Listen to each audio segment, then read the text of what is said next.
ઓમ શ્રી ગણેશાય નમઃ. બોલો શંકર ભગવાનની જય. તો ભક્તો, આજે આપણે વિડીયો લઈને આવી ગયા છીએ. આપણે આ ચેનલમાં તમારા બધાનું સ્વાગત છે અને બધા જ ભક્તોને હર હર મહાદેવ.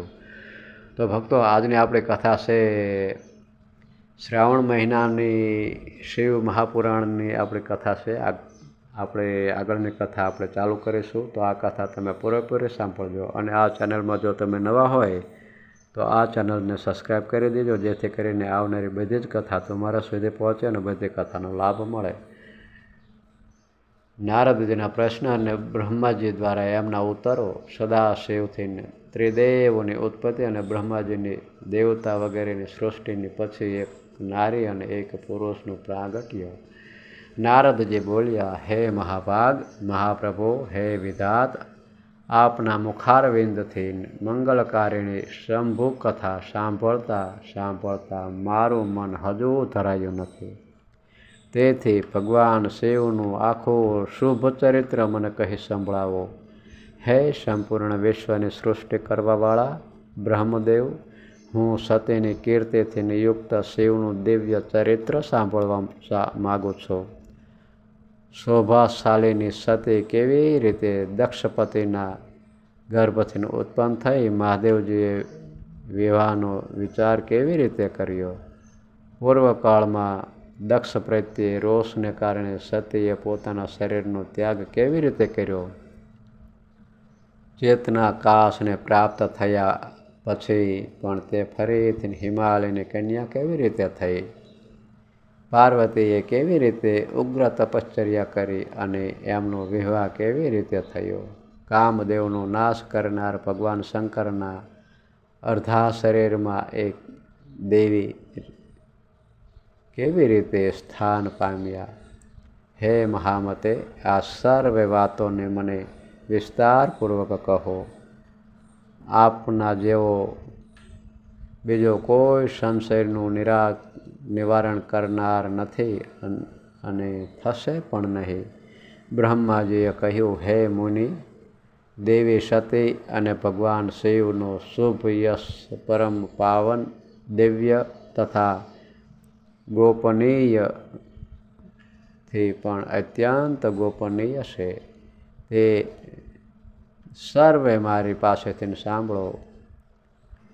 પૂર્વકાળમાં ભગવાન શિવ નિર્ગુણ, નિર્વિકલ્પ, નિરાકાર, શક્તિરહિત, ચિન્મય અને સત અને અસતથી વિલક્ષણ સ્વરૂપમાં પ્રતિષ્ઠિત થયા.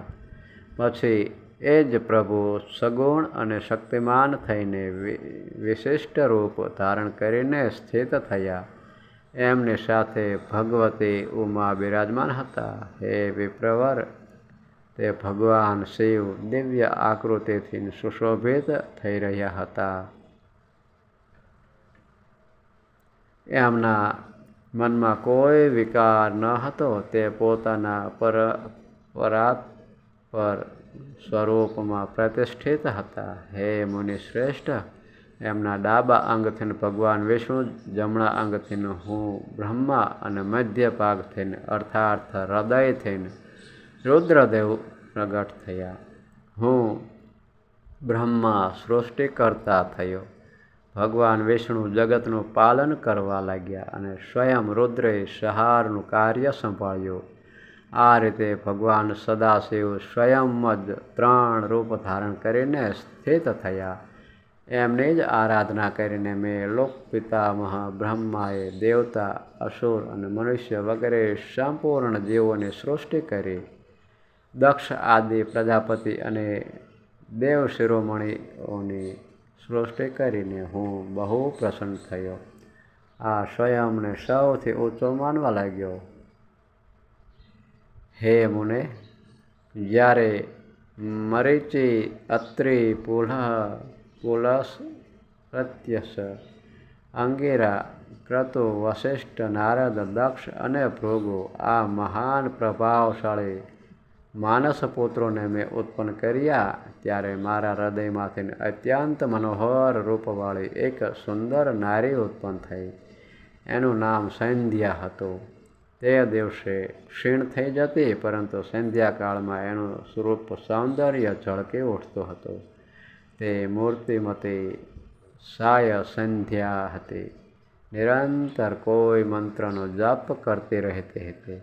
સુંદર ભ્રમરોવાળી તે નારી સૌંદર્યની ચરમ સીમા સુધી પહોંચી ગઈ હતી અને મનુઓના મન પણ મોહી લેતી હતી.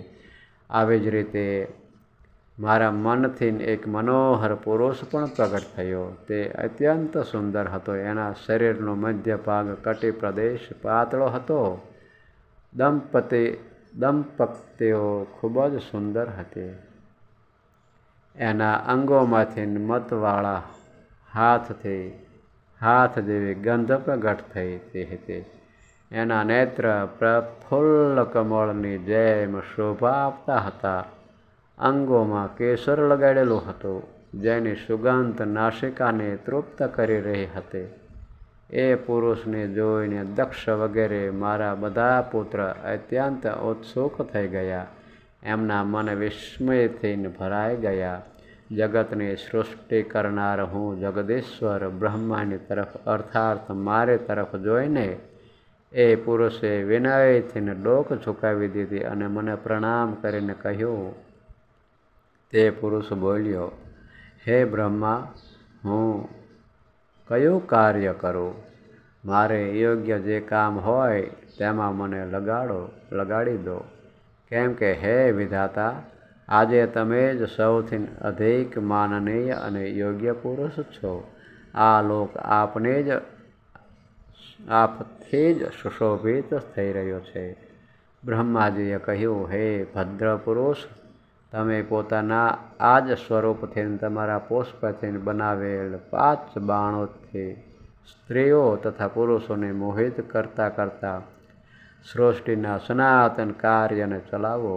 આ ચરાચર ત્રિભુવનમાં આ દેવતા આદિ કોઈ પણ જીવ તમારો તિરસ્કાર કરવામાં સમર્થ થઈ જ નહીં શકે.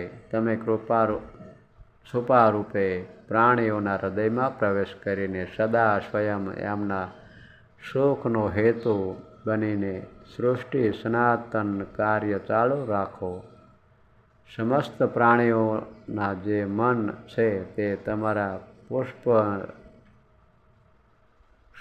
બાણના સદા અને અનાયાસ જ અદ્ભુત લક્ષ્ય બનાવી જશે અને તમે નિરંતર એમને મદમત્ત બનાવતા રહેશો. આ મેં તમારે માટે કાર્ય બતાવ્યું છે, જે સૃષ્ટિનું પ્રવર્તક હશે અને તમારા ઠીક નામ શા હશે એ વાતને મારા પુત્રો બનાવશે. હે શ્રેષ્ઠ, આવું કહીને પોતાના પુત્રોના મુખ તરફ દ્રષ્ટિયાત કરીને હું ક્ષણભર માટે પોતાના કમલમય આસન પર ચૂપચાપ બેસી રહ્યો. બોલો શંકર ભગવાનની જય. તો ભક્તો, આ અધ્યાય અહીં પૂર્ણ કરીએ છીએ. આગળની કથા આપણે આવતા વિડીયોમાં કરશું. ત્યાં લગી મને રજા આપો. જય શંકર ભગવાન. હર હર મહાદેવ.